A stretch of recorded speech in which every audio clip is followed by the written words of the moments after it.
What's going on, folks? This is Filthy Rich. This is Ken Ma. Today, we want to welcome you back to Inversion 101, and today we're going to discuss some in-depth strategies on offensive gameplay for Inversion. Alright, so let's talk about the gravlink first. I mean, the gravlink is what everybody's always asking about, right? Gravlink is essentially what's going to let you command gravity. I mean, you're going to always have it with you.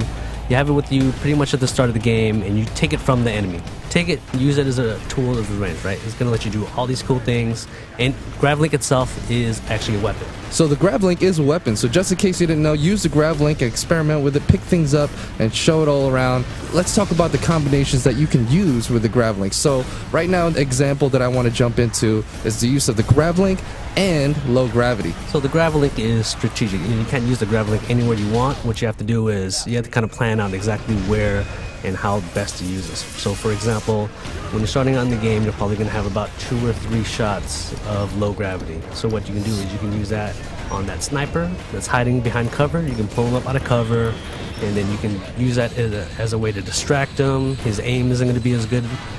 Later on, once you get a little bit better, obviously, you can put him up in the low gravity and then maybe grab an object out of the environment and throw it at him for a one-shot kill. That's a really, really cool thing. Now let's, we touched a little bit up on low gravity. Let's fill them in on high. Like, what's a cool situational thing that I would be put in to want to opt out to use high gravity? So high gravity, what it's going to do is it's going to increase the weight, 3-4 times. Once you hit an enemy with it, you'll see him stuck to the ground. He's kind of struggling. You've got about 5 seconds to decide what you want to do with him at that point. So, for example, Rich, I know if you're really good at up-close combat, you're just a master of the shotgun. What I can do is I can hit him with heavy gravity. He'll be stuck to the ground, and I can just count on you to run up and take care of him.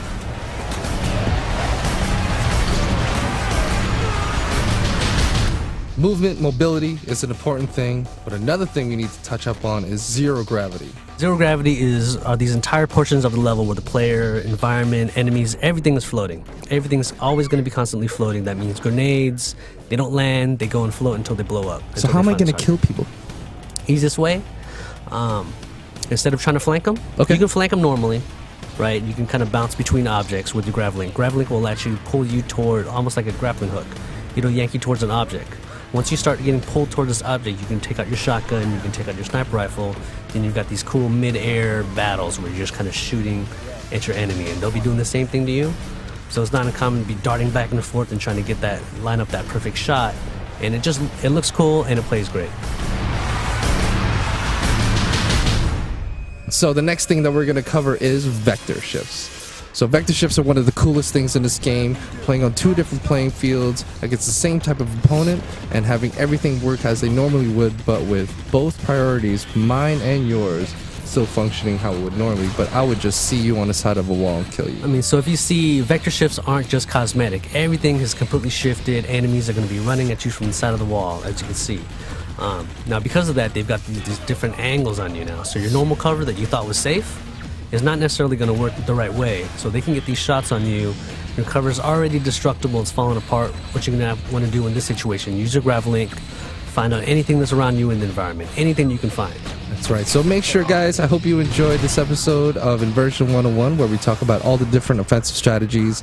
This is just a tip. We got a whole bunch more coming your way. Well, stay tuned. We'll see you next time.